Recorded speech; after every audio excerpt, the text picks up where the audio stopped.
de una raza aparte, de una raza incansable, que no se pone mala, que no se puede permitir ciertos lujos. Hay una especie de mitología en torno a los autónomos que es importante. Muchas gracias. Tú estás en Galicia en ese instante, ¿no, Eduardo?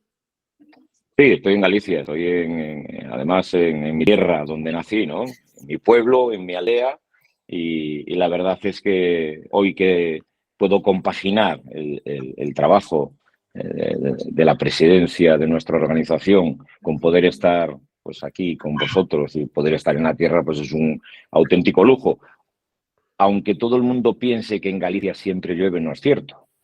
Y que en Galicia solo hemos dado políticos de determinada dirección, tampoco es cierto. Es decir, la verdad es que se vive bien, se come bien, se está bien, buenas gentes, hace muy buena temperatura y es una auténtica delicia viendo el panorama de las temperaturas, ¿no?, que están en el resto del territorio. Vamos, estamos encantados. Pues si no te importa, Javier, me gustaría como secretario local de la asociación, pues secretario de la asociación de politólogos, nos explicaras un poco, Eduardo, cómo funcionáis y quiénes sois cada uno de vosotros. Yo os conozco, pero él no. Creo que la labor de anfitrión te corresponde hoy, Javi. Buenas tardes. Mi nombre es Javier Gutiérrez. Soy natural del Puerto Santa María, funcionario de la administración local y me toca el honor de ser el secretario de la Asociación de Politólogos. Nosotros nacemos porque tenemos inquietudes a la hora de los años que hemos estado estudiando. Hemos estado desarrollando diferentes materias, temas de derecho, el tema de comunicación política y demás.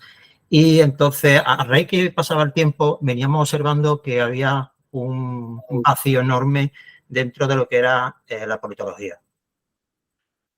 Nosotros, a raíz del plan Bolonia, se separa lo que es sociología con politología.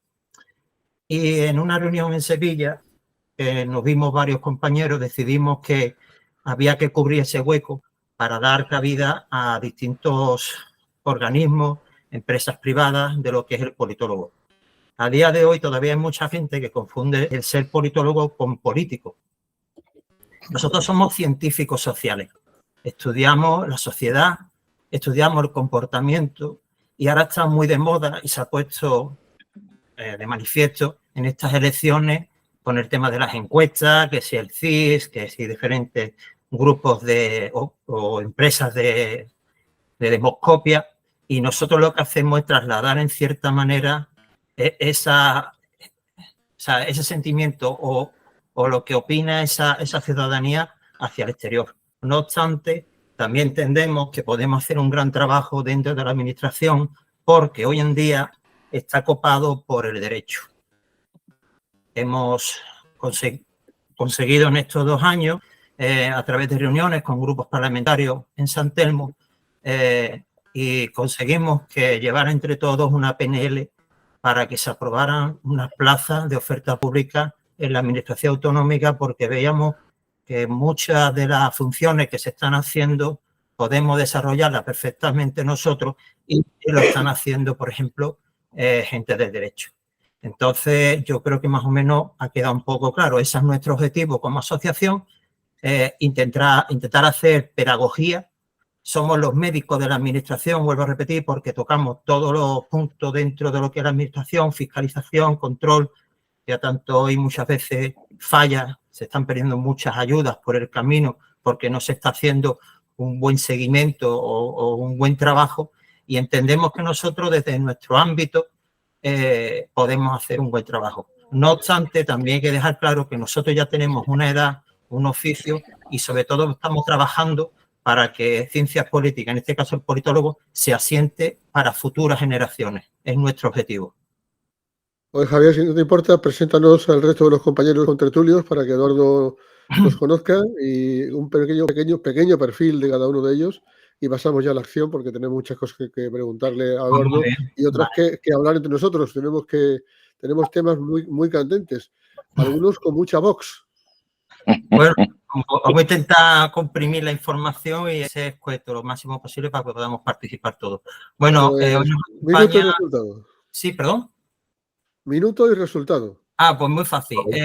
Nos acompaña por Córdoba Juan Bautista, funcionario, y es vocal de la asociación y, como he dicho, representante por Córdoba.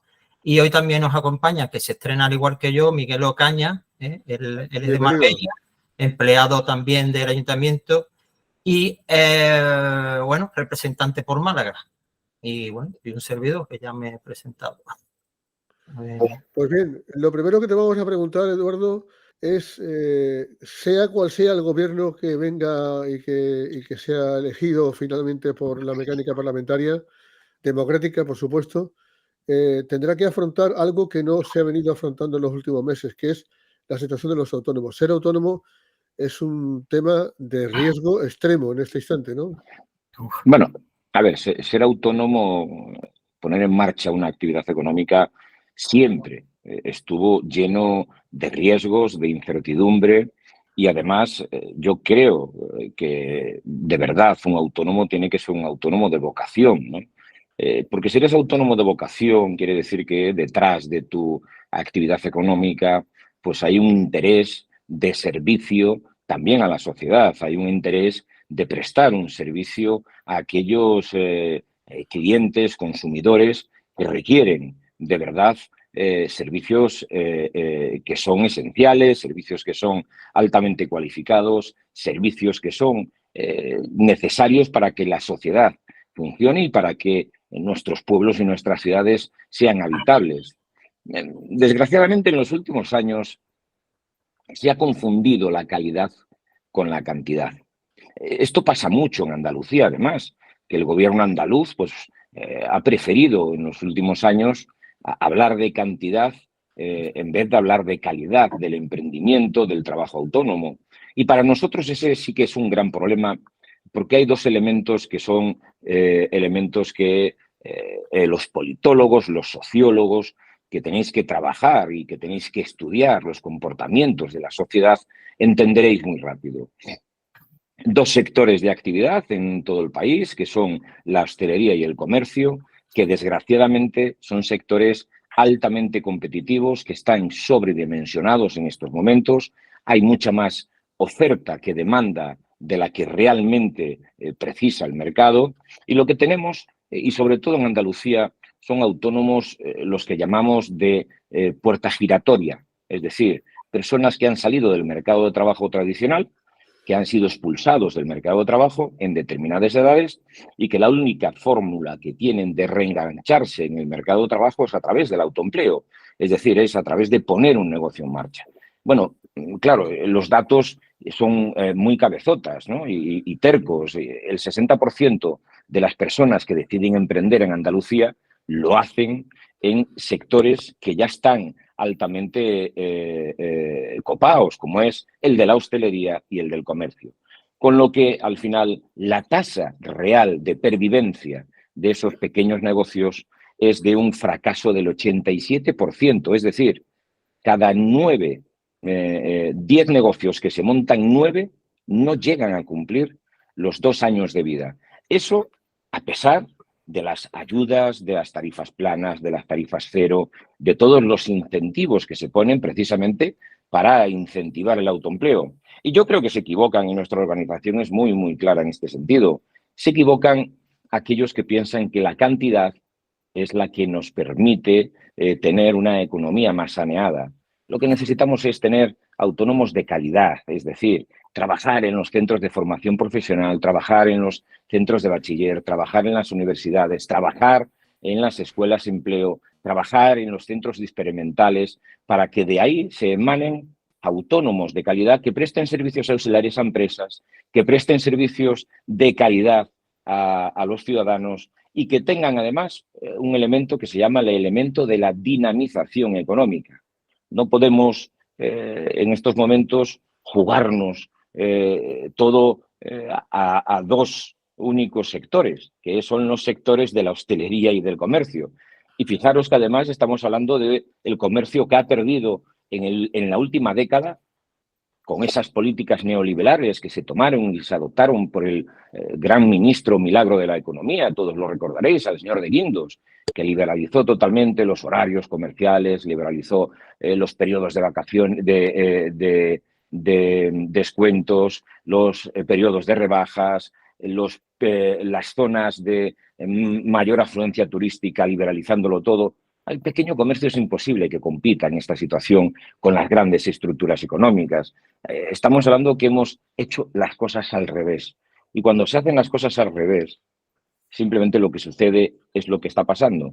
Estamos viendo que tiene que haber una transformación, profesionales altamente cualificados, como son muchos de los profesionales que hoy están con nosotros, ¿no? Politólogos que trabajan en el ámbito de la administración pública, pero que también trabajan en el ámbito de la empresa privada y que prestan servicios como autónomos a otras entidades. Estamos hablando de personal altamente cualificado que desarrolla todo lo que tiene que ver con la digitalización, que nos ayudan a mejorar la digitalización de nuestros negocios. Hablamos de el simple fontanero, el electricista, el albañil, el alicatador, que tan difícil es encontrar hoy personas que se dediquen a esto y que puedan darnos un servicio relativamente de proximidad y de prontitud. Es decir, hemos puesto todo y hemos jugado todo a una misma base. Y fijaros, os voy a poner un ejemplo muy claro que creo que además enlaza mucho con lo que estamos hablando, con lo que os estoy explicando, que es la situación que ha pasado en el comercio de situación de liberalización nos ha llevado a perder 100.000 comercios en España, pequeños comercios, sobre todo en los ámbitos más rurales. Bien, lo que está sucediendo ahora mismo con la hostelería, ojo, que ya empieza a ser algo trascendental, la desvertebración de la muy buena hostelería que teníamos, que se está cambiando hacia esos restaurantes self-service, siéntese usted, pero antes coja una bandeja, recoja el producto que quiere, pase usted por un mostrador, le servimos la comida, coge usted el agua, la paga, se sienta, lleva la bandeja, termina de comer, lo recoge y se va. Estamos empezando a detectar que una de las grandes industrias en España y en Andalucía, que es el turismo, ya está fomentando de manera muy naturalizada la irrupción de grandes empresas que se dedican a dar servicios de restauración a los ciudadanos, a los turistas, bajando la calidad, como es lógico, de lo que es la marca España y lo que es la marca fundamental, el polo de atractivo del turismo que viene de fuera de nuestras fronteras. Ojo con este tema que yo ya aventuro que va a ser uno de los temas delicados de la desestructuración de la hostelería tal como la conocemos, con la evidente profesionalidad de miles de personas que se dedican a la hostelería y, lógicamente, con la falta que dicen de mano de obra que hay, pero evidentemente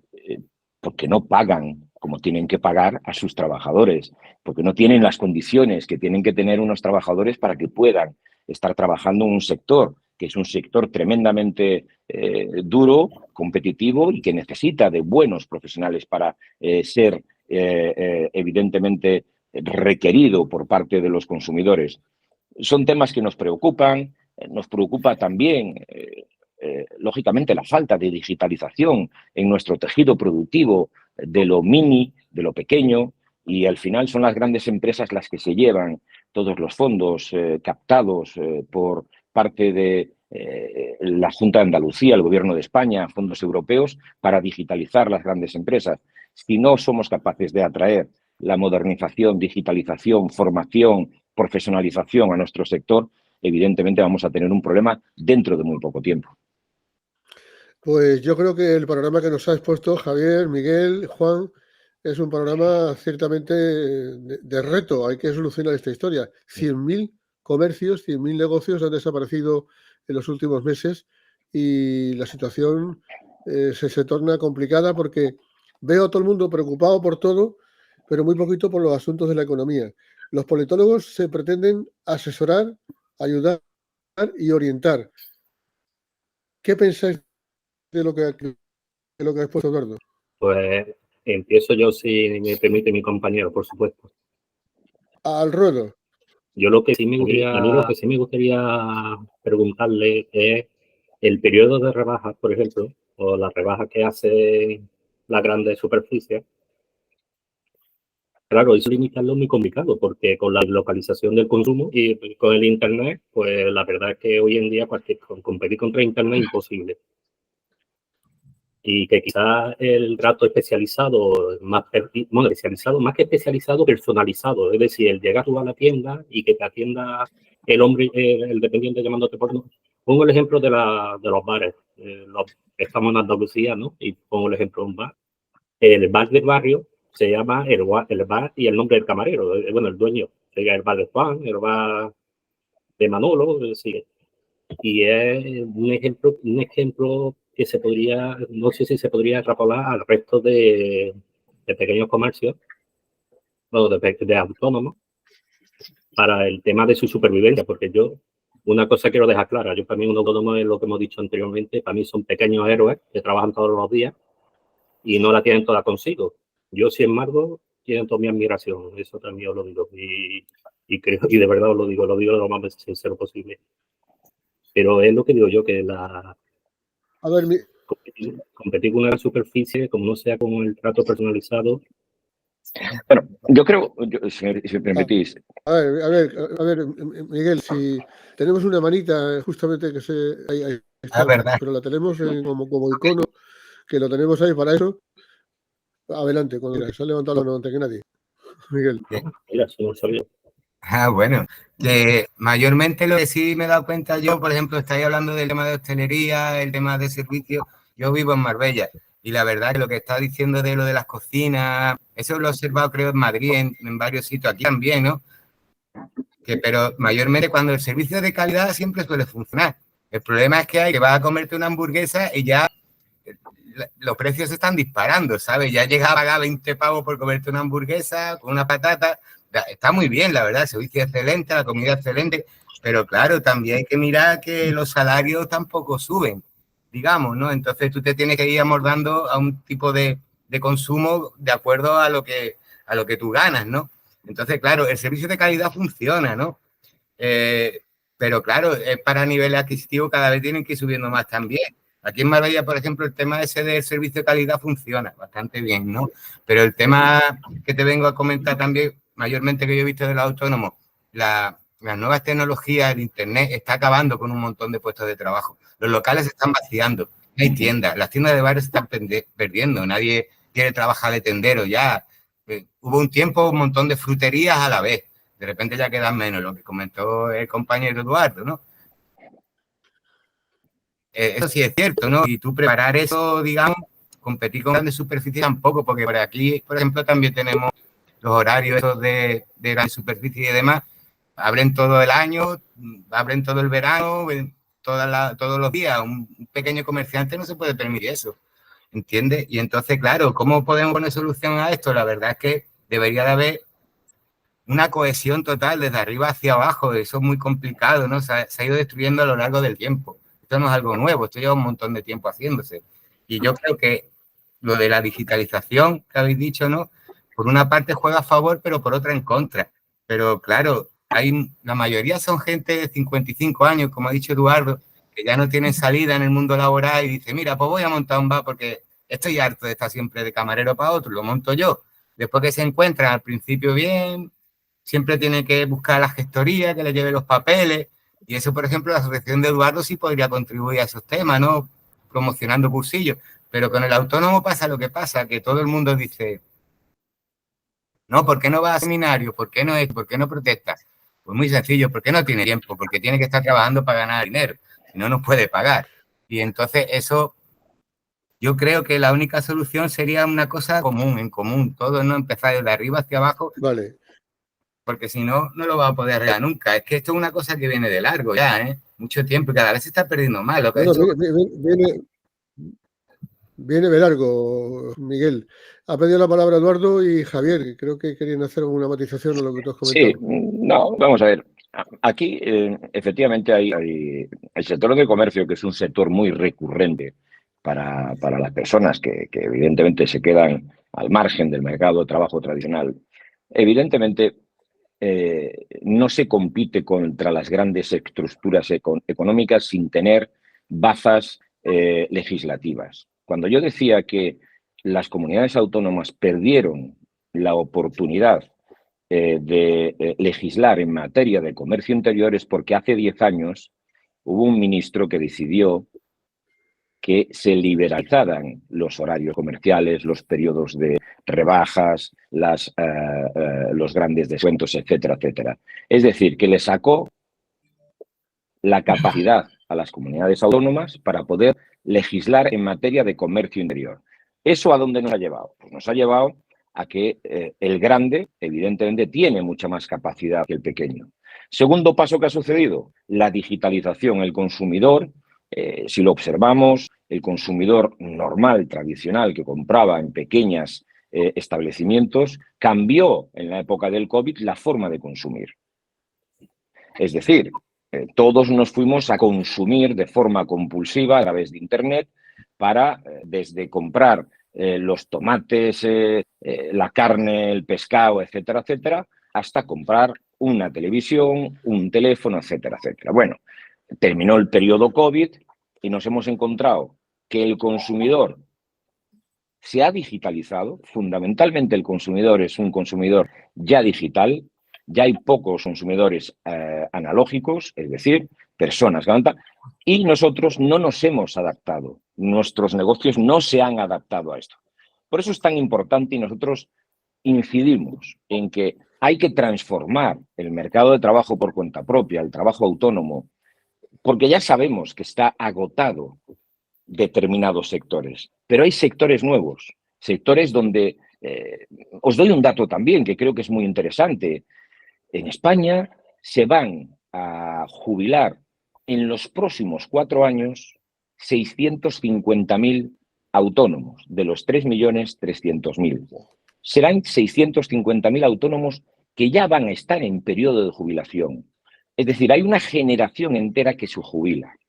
No hay planteamientos ni planes de, lo que decimos nosotros, de relevo generacional, ni de transferencia del conocimiento de los business, es decir, de los que están a punto de jubilarse, para pasárselo a personas que inician una actividad por cuenta propia. No hay una transferencia de conocimiento en la época formativa académica de lo que son la generación plata, que transfiera el conocimiento no académico a estas personas. Es decir, tenemos que preparar al trabajo autónomo para lo que le viene en el futuro. Y lo que le viene en el futuro no es comprar en una tienda física con normalidad. Lo que viene en el futuro son servicios a personas. Lo que viene en el futuro son profesionales altamente cualificados que sean capaces de dar servicio a otras empresas que están a miles de kilómetros. Por eso cuando decimos que no queremos cantidad y sí queremos calidad, nos referimos a esto. Nos referimos a una auténtica transformación del tejido productivo. Claro, esto la patronal, la COE, evidentemente que tenía que haber sido la que pusiese el grito en el cielo en su día ante semejantes cambios normativos de liberalización de horarios comerciales, de localización de la economía, de atacar al ámbito rural y dejarlo sin servicios, ha estado callada y ha sido cómplice de lo que está sucediendo hoy. Claro, les va muy bien, porque son las grandes empresas las que en este momento están haciéndose, nunca mejor dicho, el agosto. Las grandes empresas, no nos olvidemos, que han subido sus ingresos netos en este primer semestre del 2023 casi un 23%. Quiere decir, un 23% más de lo que ganaban de forma neta antes de la crisis del COVID, antes del 19. Evidentemente, hoy hemos visto el IPC, ¿no? Que ha subido, ahí se ha situado en el 2,3%.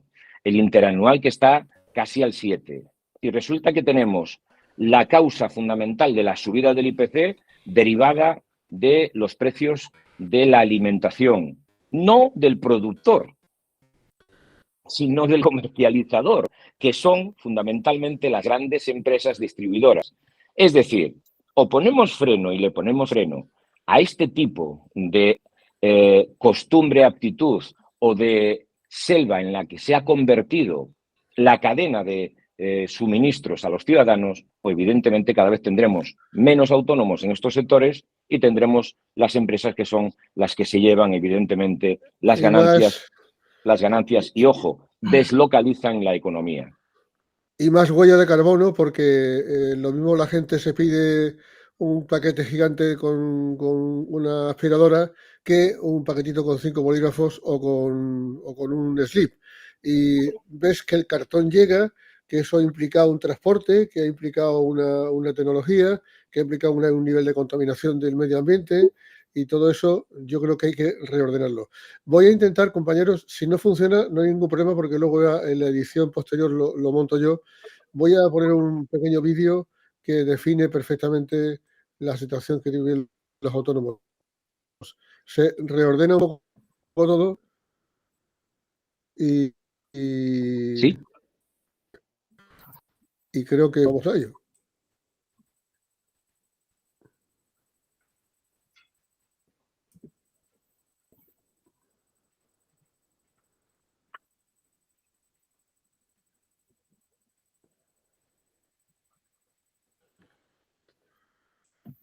Un segundito.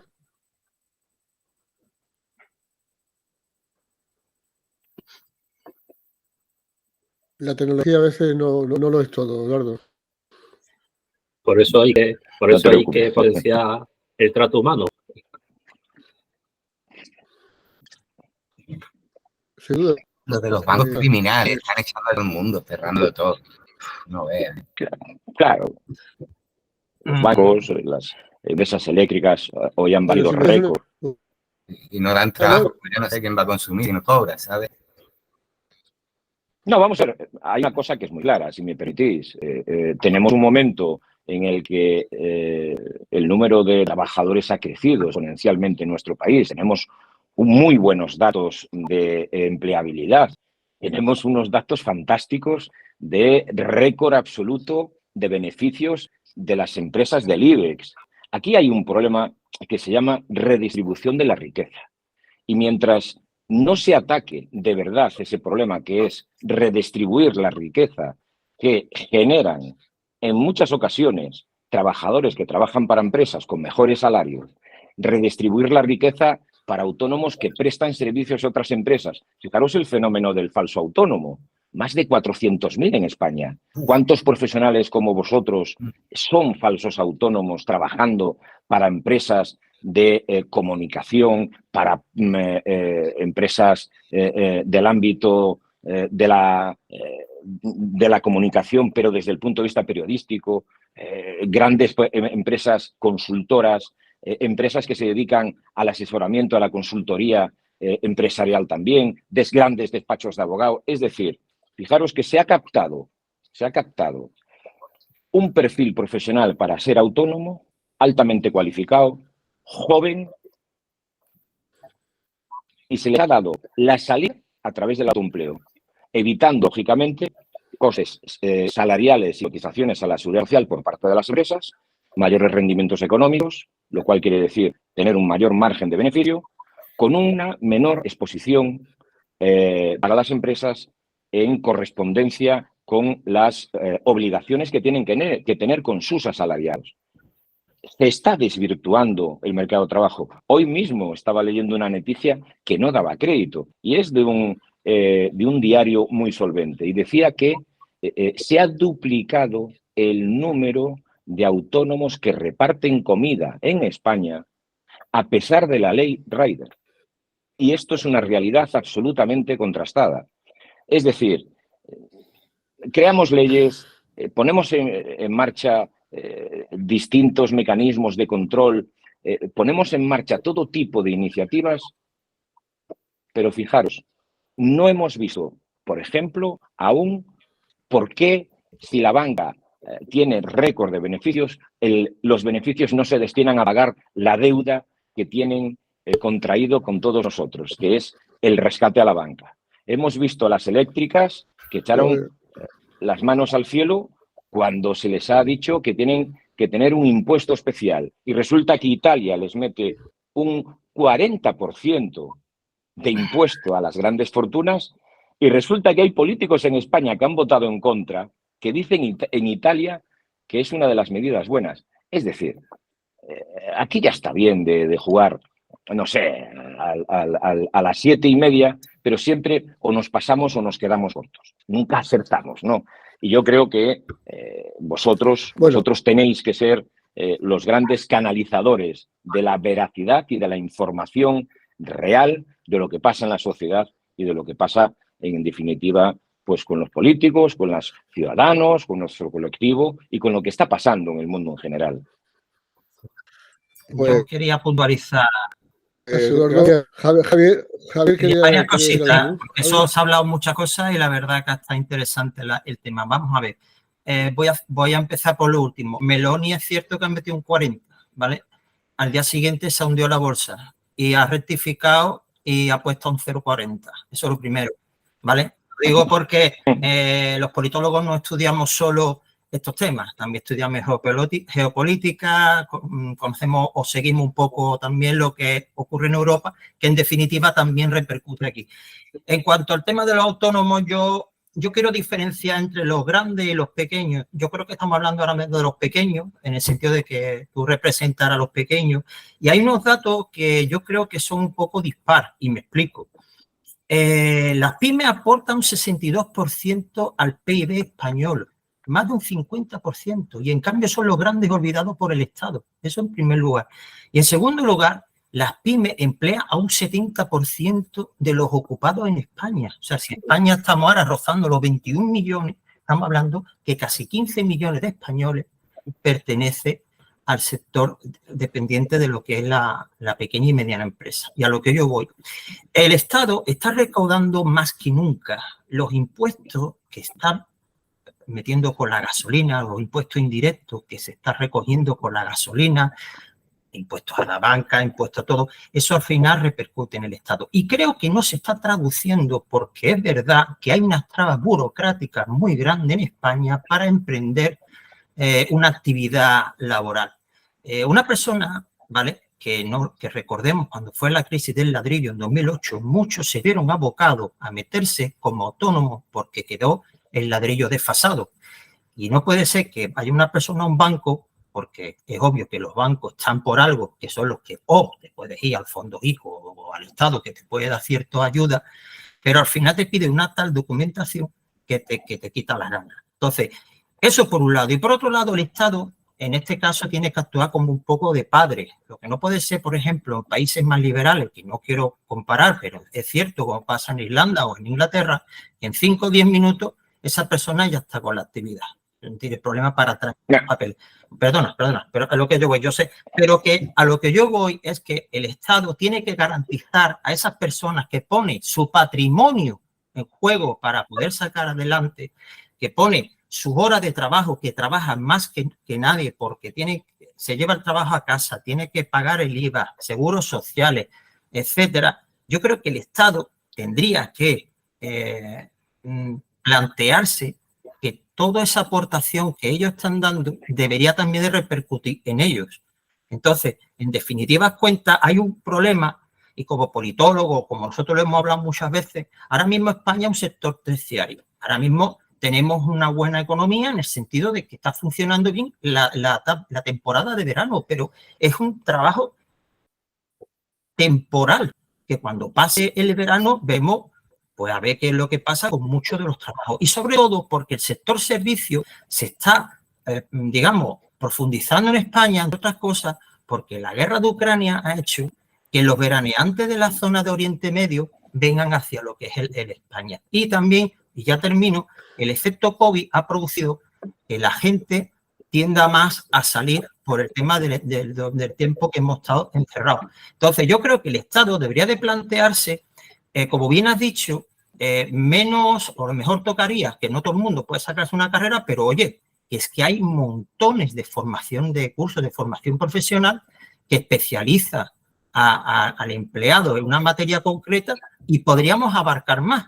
Pero yo vuelvo a repetir que el Estado en este caso tiene que ser valedor y un poco el que tiene que dar un poco de cobertura pues a la hora de la jubilación, a la hora de las prestaciones, a la hora de los costes. No hay que olvidar que también se encarece todo por la gasolina.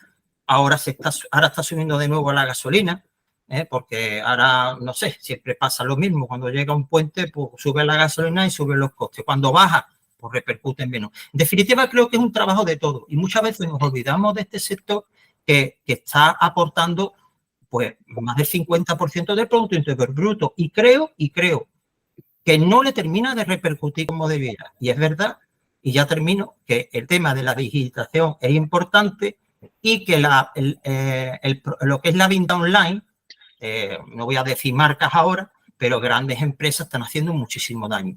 Entonces yo entiendo que hay que ser un poco flexible, al igual que ser flexible con otros sectores, yo creo que con este también hay que hacerlo.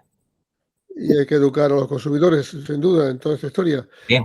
Tenemos La última cosa. unos 20 minutillos aproximadamente todavía, pero querían intervenir Juan y Eduardo brevemente y ya pasamos a la política, a los temas de seguridad, que yo creo que ya vale. Tengo muchas ganas de deciros alguna cosa y de escucharos vuestra opinión. Pero vamos con Juan y con Eduardo rápidamente. Yo, aprovechando que tenemos a Eduardo, me gustaría plantearle analizando la situación y tal, en la situación actual en la que estamos, en la que están los dos grandes partidos que se está hablando incluso de que podrían gobernar en coalición, se oye algunas voces por ahí. ¿Por qué no se podría realizar un pacto de Estado para facilitar el tema del emprendimiento, es decir, de la educación, de público-privada, para que las empresas privadas puedan tener vinculación con la educativa, con el interés, con la intención de colocar a los chicos ya en una función determinada, no que salgan chavales muy bien preparados, pero que no sean acorde a lo que busca la patronal. La patronal. Sí, te entiendo, la empresa. Sí, claro, y luego facilitar la incorporación de esa persona al trabajo, porque yo creo que toda la gente quiere tener más trabajadores, creo. Todas las empresas, su interés es ganar dinero y tener más trabajadores. Y claro, si tiene trabajadores formados que se adaptan a su perfil, pues tiene que fallar algo. Y claro, por eso digo que a lo mejor debería de venir un pacto a nivel nacional vetado de los grandes partidos, porque desde luego a esto habría que darle una solución. Bien, si me permitís, y es una contestación generalizada para Javier, para Juan, para Miguel, para José. Vamos a ver. 3.300.000 trabajadores autónomos afiliados al RETA, de los cuales 1.900.000 son personas físicas. Es decir, aquí estamos evidentemente en un mercado de trabajo, en un sistema económico que prevalece es el autónomo persona física en número sobre las sociedades, es decir, sobre el apenas 1.300.000 sociedades que hay en España. Si hablamos de personas físicas, que son los pequeños, que son a los que esencialmente nuestra organización representa, que pueden tener hasta 2, 3 trabajadores, que es el negocio chiquitito, que puede tener 1 o 2 trabajadores, no estamos hablando de pymes, estamos hablando de autónomos que tienen un pequeño negocio con 1, 2, 3 trabajadores. Bien, si estamos hablando de las diferencias que existen, fijaros, entre la fiscalidad que tenemos los autónomos personas físicas y la fiscalidad que tienen las sociedades en nuestro país pueden deducirse casi absolutamente todos los gastos en los que incurren. Un autónomo no puede deducirse ni siquiera la comida que tiene que realizar cuando tiene que ir a trabajar fuera de su domicilio o fuera de su ciudad. Fijaros que algo tan esencial, vosotros profesionales trabajando en vuestro domicilio, coincidencia, domicilio fiscal, domicilio residencial. Tampoco te puedes deducir los gastos inherentes a la actividad que realizas en tu domicilio. Por eso nosotros diferenciamos mucho a la pyme. Es cierto, mira, el 90% del PIB lo producen las empresas en nuestro país. El 10% los autónomos personas físicas. Somos muchos más, pero somos mucho menos productivos. Y esto es un problema de tamaño. Este es un problema de ventaja fiscal o de desventaja fiscal. Y lo que no queremos son liberalizaciones como las que ya hemos tenido con gobiernos neoliberales. Fijaros, y ya termino. No queremos ni un paso atrás en lo que hemos conseguido para que las pensiones de los pensionistas autónomos subieran un 8,5% este año. La pensión más baja del sistema es la que tienen los autónomos. De media, una pensión de 850 euros, después de haber cotizado toda una vida. Claro, se ha subido un 8,5%, que quiere decir que se les ha subido al año más de 1.100 euros que van directamente a su... Ni un paso atrás sobre eso, ni un paso atrás en los salarios de los trabajadores. Es más, a nosotros nos parece que la subida salarial que se produjo con la ley que se puso en marcha, lógicamente, es poca. Nosotros queríamos una subida mayor. ¿Sabéis por qué? Porque nuestros asalariados, los autónomos, damos trabajo a cerca de 800.000 personas. Los autónomos, personas físicas, damos trabajo a cerca de 800.000. ¿Sabéis la media del salario que pagan los autónomos a sus empleados? 1.230 euros. Eso es una media contrastada. Aquí el problema de los salarios no es un problema de los empleadores autónomos, es un problema de las empresas que siguen queriendo amasar cada vez más buenos balances económicos, ganar más dinero a costa de no redistribuir la riqueza que se genera. Y eso que no he hablado de la situación que viven los periodistas en España, muchísima gente con mucho talento en la RUE, que dirían los de RUE Percebe, y directamente esperando una oportunidad. Todos los miércoles, porque hablan de miércoles negro. Las grandes empresas reciben subvenciones, reciben apoyo, reciben el honorario institucional ofensivo para la dignidad de todos los compañeros que estamos en esta historia, y hay muchísima gente autónoma, falso autónomo, falsamente contratado por parte de las empresas, que tiene que ser realmente, tiene que vivir. Hay una situación muy complicada en este instante en torno a la comunicación, y la libertad de expresión está en peligro en este país. Quería haceros partícipe de la historia. Y yo quiero llegar, que llevo toda la semana escuchando los telediarios, viendo, cada vez veo la tele, cada vez escucho más radio, pero quiero deciros una cosa. Vamos para atrás, somos idiotas, alguien nos toma por tontos porque nos dicen que si gobierna Vox con el PP, ya están gobernando, ya están llegando a acuerdos y están produciendo procesos muy importantes. Eso por un lado. Y por otro, ¿cómo es posible que aquellos que reniegan de una comunidad autónoma y no creen en el sistema autonómico, pues sin embargo acepten tan alegremente cargos, prebendas, grandes sueldos, asesores, y caigan en los errores del sistema, del establishment y de lo habitual?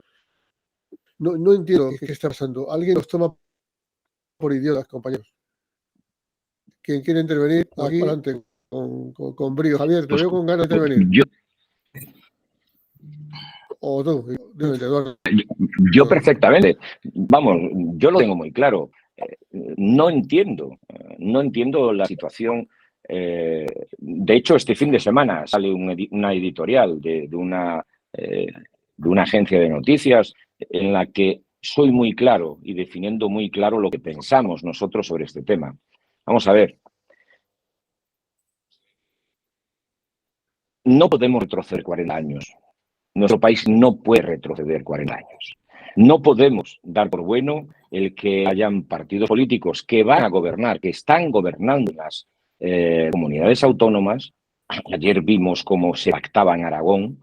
No podemos consentir que se retroceda en los derechos y libertades de las personas LGTBI, en que no se persigan, no se acuse, no se denuncie los crímenes machistas. No podemos permitir que vaya a haber en comunidades autónomas que tienen competencias en sanidad, sanidad de primera y sanidad de segunda. No podemos permitir en comunidades autónomas que tienen competencia en educación que vaya a haber comunidades que apuesten por la educación privada por encima de la educación pública. Es decir, para mí, para nuestra organización, que es una organización progresista, creemos que el Partido Popular es un partido de Estado, siempre lo ha sido.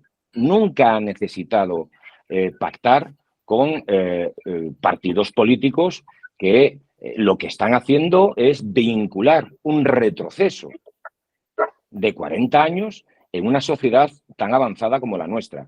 Yo tengo esperanza de que mi paisano, por cierto, al cual conozco desde hace muchísimos años, Alberto Núñez Feijóo, reconsidere las posturas que están teniendo. No se puede hablar en unas comunidades autónomas y tener un discurso y cambiar el discurso cuando hablamos del Gobierno de España.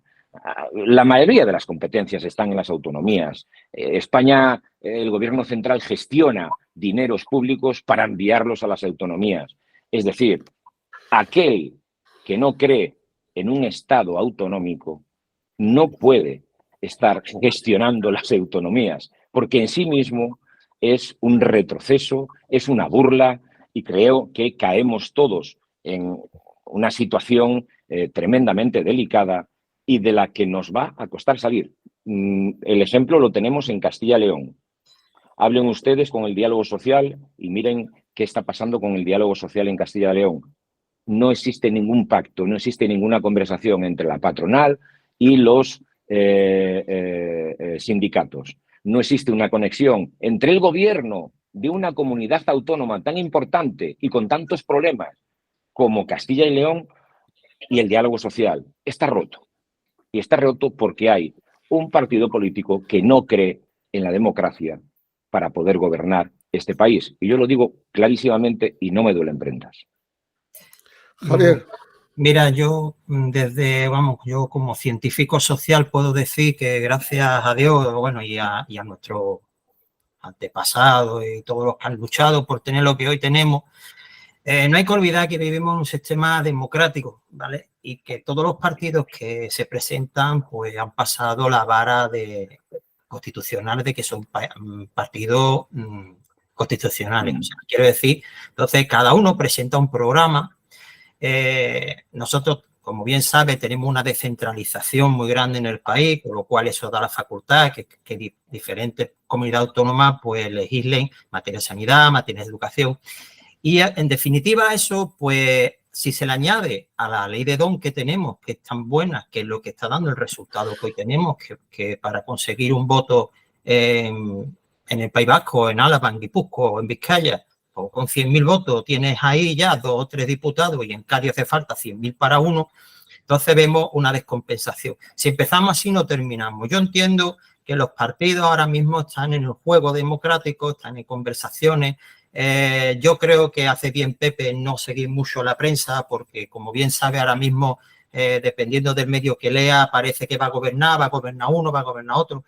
La verdad es que el panorama que nosotros valoramos ahora mismo es muy complicado porque estamos asistiendo a una descomposición de parte de Vox con la salida de Espinosa de los Monteros, donde está quedando en evidencia que el sector duro se está apoderando del partido. Y, bueno, un momento, Javi, un momento. Sí. Que no parezca el bueno Montero, de Espinosa de los Monteros, que no parezca el bueno de la película, porque de bueno, nada. Tengo una colección de afirmaciones pero perdona, que me ponen los Pepe, pelos como escarpia, ¿eh? Sí, perdona, Pepe, no quiero perderme en el hilo. Entonces, ¿qué quiere decir con todo eso? Mira, hay un ejemplo muy claro. En mayo se producen elecciones municipales y autonómicas y, como bien sabe, pues el PP y Vox, después de dime, direte, muchos tiraflojas, consigue un pacto de gobierno en la región de Extremadura. ¿Qué ocurre? Pues que anulan la Consejería de Igualdad y una serie de cosas. ¿En qué se ha traducido eso? Pues que ha llegado a las generales y ha dado un vuelco político. O sea, ¿eso qué quiere decir? Que la democracia funciona, que el votante, el voto líquido que muchas veces hablamos, pues es un voto pensante en el sentido de que dice, pues yo valoro esto, valoro lo otro, y en definitiva, ahora mismo yo veo el panorama muy complicado porque, como bien sabéis, lo que piden los independentistas es muy alto el precio. Yo está perdiendo, por un lado, la amnistía y, por otro lado, un referéndum que atenta. Eso sí que a mí me parece muy grave porque sí atenta contra la Constitución. Eso. Entonces, veremos a ver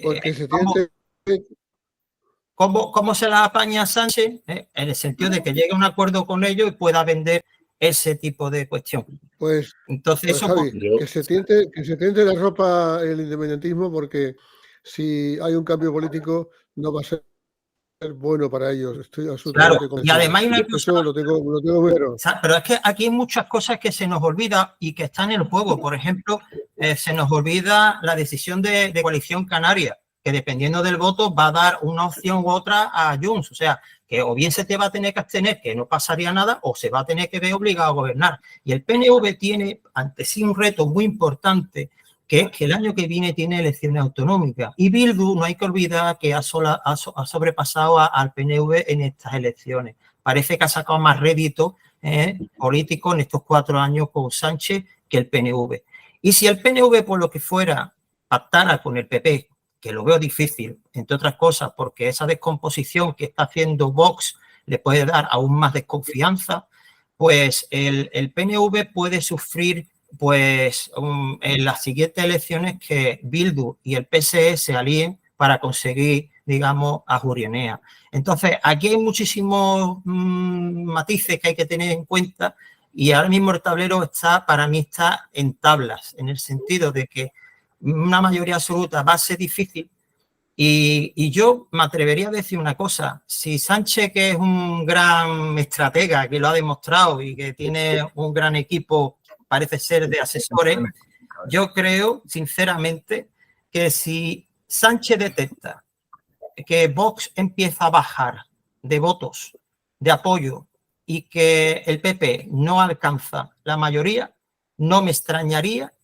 que agotara los plazos y volviésemos a unas elecciones generales para aprovechar esa división que ahora mismo hay en la derecha, en el sentido de que a día de hoy no hay ningún partido que pueda conseguir mayoría absoluta, y eso sí le podría dar una cierta ventaja a Sánchez en las próximas elecciones. Ahí lo dejo. Apuntaros la fecha. Y que nos pongan las elecciones el día 24 de diciembre.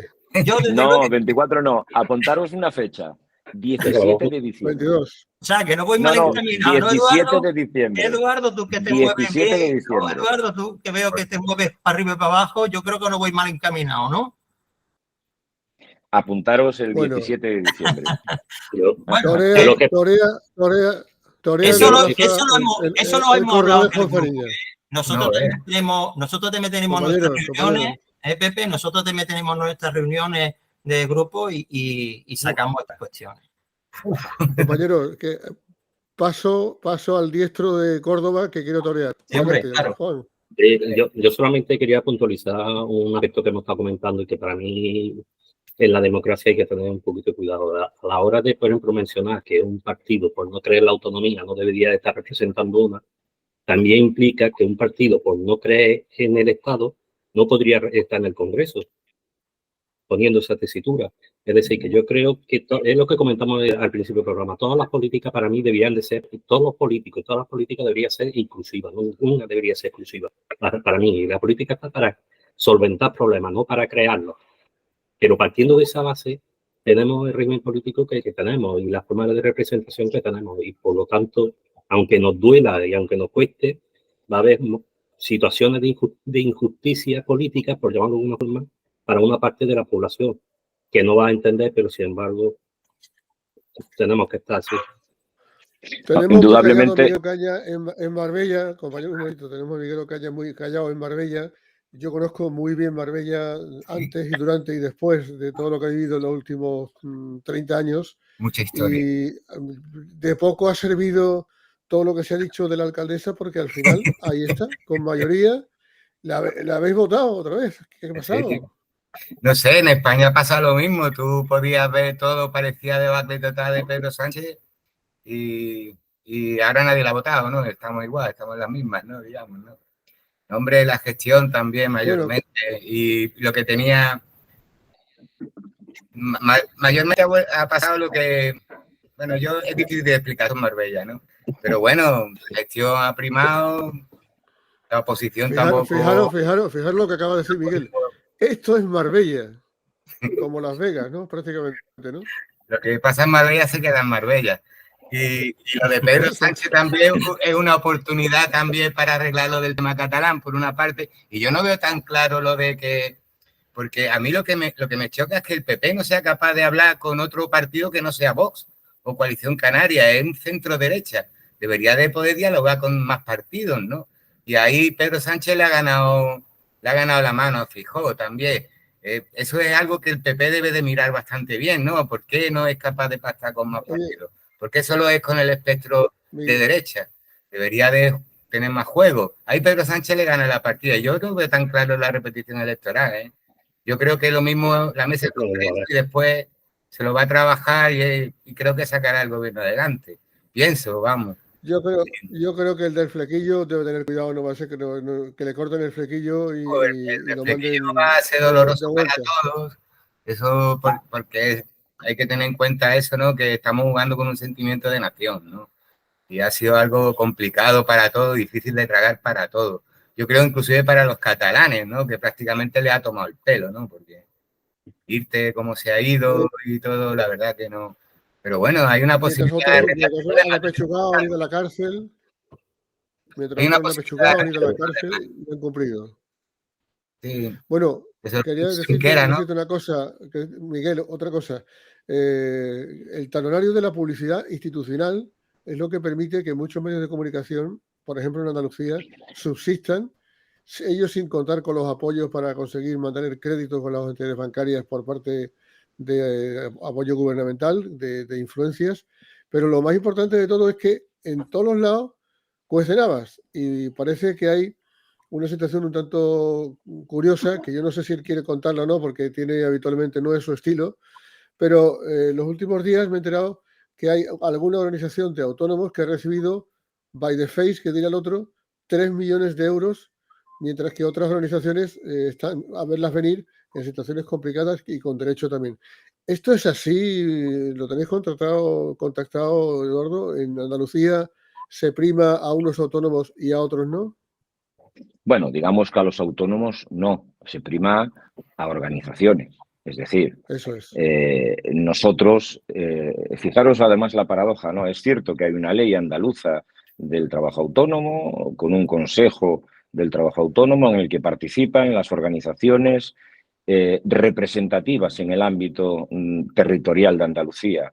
Y por ello, pues evidentemente, por su labor institucional, por su labor de divulgación, de ayuda a los autónomos, perciben unas cantidades económicas determinadas precisamente por el gobierno de Andalucía. Esto es así y viene siendo así desde hace mucho tiempo. Bueno, la paradoja es que nuestra organización, que tiene nada más y nada menos que 7 oficinas abiertas permanentes en Andalucía, con 16 trabajadores en las oficinas, técnicos, con servicios que son esenciales para los autónomos, con un calendario de actuaciones escrupuloso en la que hemos evidentemente ayudado a miles de autónomos a, a poner sus negocios en marcha, a que sus negocios fueran reflotados, a trabajar también en el ámbito político,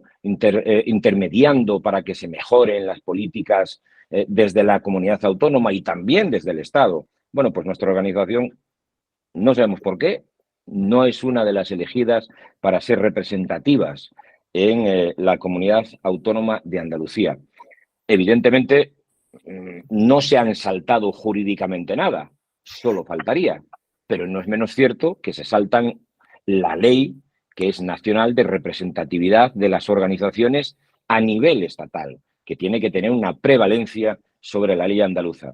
Yo lo que le dan o lo que no le dan a otras organizaciones, ya sabes que soy muy cauto, cada uno tiene que defender su parcela. Yo sé lo que es nuestro trabajo y de qué vivimos nosotros. Fundamentalmente vivimos de 2 cosas.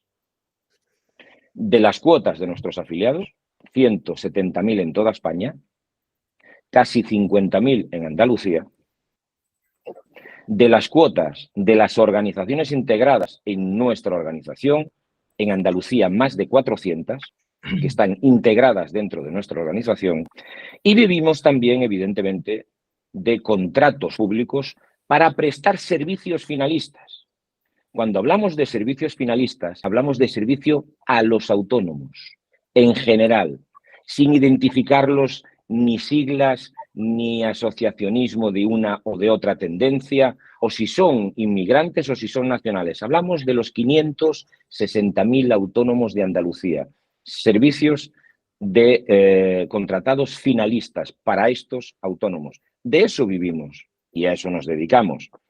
Y nuestro trabajo, evidentemente, está ahí. Nadie lo duda. Tenemos, como digo yo, bueno, pues una página que cualquiera que nos vea puede analizar perfectamente, que es la de transparencia, donde aparecen todos nuestros ingresos, todos nuestros gastos, en qué nos gastamos el dinero público, en qué nos gastamos el dinero de nuestros afiliados y, lógicamente, en el trabajo que hacemos a diario, ¿no? Y nuestro trabajo es muy sencillo. Ayudamos a las personas que lo necesitan, a los trabajadores por cuenta propia que necesitan nuestro apoyo. Ayudamos a los gobiernos, da igual el color, a tomar las mejores decisiones para los autónomos y las autónomas. Y, sobre todo, prestamos un servicio a la sociedad que es incuestionable y que no se puede contingentar económicamente si lo tuviera que hacer la administración. Si la administración tuviera que dar los servicios que nosotros damos, estaríamos hablando de duplicar el número de funcionarios solamente para dar servicios de asesoramiento, de formación, de información y de tramitación. Por último, cualquier autónomo, cualquier emprendedor que contacte con nosotros, Javier, le damos de alta su negocio, su actividad en 15 minutos. Ya la digitalización nos permite hacer eso. Estupendo, y me alegro. Pues Mira, Javier, Miguel, Juan, Eduardo, 30 segundos porque no podemos exceder el tiempo, la hora de tertulia, porque luego Internet nos penaliza. Muy fácil, muy sencillo. Es que yo soy mucho de datos. Durante la pandemia, el gobierno de Sánchez destinó más de 120 millones de euros a los medios de comunicación para que precisamente no tuvieran un problema. Otra cosa, comunicación política es una de las asignaturas fuertes nuestras y sabemos y conocemos cómo se mueve en el mercado electoral, electoralismo. Hoy hablamos de un caso tal, mañana no se habla, ahora está todo el mundo, ya no se habla de Puigdemont, ahora todo el mundo habla de Vox porque interesa. ¿Esto qué repercute? Que tenemos que hacer eficiente y eficaz la administración. Tenemos que fiscalizarla. Y para eso, qué mejor que poner un politólogo que podamos hacer análisis de políticas públicas con un politólogo en la administración que seguramente irá un poco mejor. Muchas gracias. Tengo un politólogo en tu vida. Pues por eso ahí estamos nosotros luchando por ello. Pues contáis con nuestro apoyo incondicional. Un inciso, el politólogo no es solo en la pública, también en la privada, en recursos humanos nosotros tenemos un gran trabajo. En Inglaterra, por ejemplo, lo tienen muy bien valorado. Y ya con esto finalizo y muchas gracias a todos por Miguel, ¿algún comentario desde Marbella? Nada, todo bien, como siempre. Sol, buen tiempo, buena comida, buena bebida. Aquí siempre estamos bien, la verdad. Marbella. Entonces, ¿qué aquí? Juan, Córdoba. ¿Cómo? Pues solamente agradecer otra vez que me hayas dejado participar en el programa. También agradecer a Eduardo que nos haya dado la oportunidad de interactuar con él, de entrevistarlo y de ver su punto de vista. La verdad ha sido muy enriquecedor. Y solamente animarlo en su trabajo porque, te lo digo, es representante de un ejército de héroes. Parece que no, pero en la pandemia se vio quién eran héroes y quién era prescindible y quién no eran tan prescindibles. Y ahora parece que se ha vuelto otra vez a una situación atípica, porque en la pandemia, hay que recordar ahora no, pero en la pandemia hubo un tiempo en la que creía que no íbamos a morir todos. Y un Raider, por ejemplo, un Raider era la vida para algunas personas. Y solamente quiero decirte que enhorabuena por tu trabajo y que sigas representando a ese ejército de héroes. Muchísimas gracias, de verdad, por invitarme. Autónomos, los pequeños, de verdad. Los pequeños. Lo que tenemos es que convertirnos en, hacernos fuerte entre todos, seguir independientes, cada uno con nuestro negocio, pero fortalecer las estructuras, que al fin y al cabo es lo que nos va a permitir ser grandes desde el punto de vista económico y tener un peso mayor en la economía y sobre todo tener un peso mayor en la sociedad. Muchísimas gracias y tenéis absolutamente nuestra complicidad para todo lo que necesitéis. Hemos hecho una cosa. En Spotify, hombre, maravillosa. Donde está la música que os gusta, que ha seleccionado cada uno de vosotros. Está en abierto, con lo cual podéis con un enlace subir y actualizarla. Y luego haré una versión radio, seguramente, que espero que os guste, con otro tono mucho más distinto. Y una cosa, deciros que es un orgullo y una satisfacción que debo hacer, si es que ya sabéis, pero la verdad es que me siento de poder tener ese mapa de la realidad socioeconómica de Andalucía con expertos y que desde Galicia haya buscado un hueco nosotros para estar. Yo creo que te va a acabar de encontrar un grupo de amigos por el sur.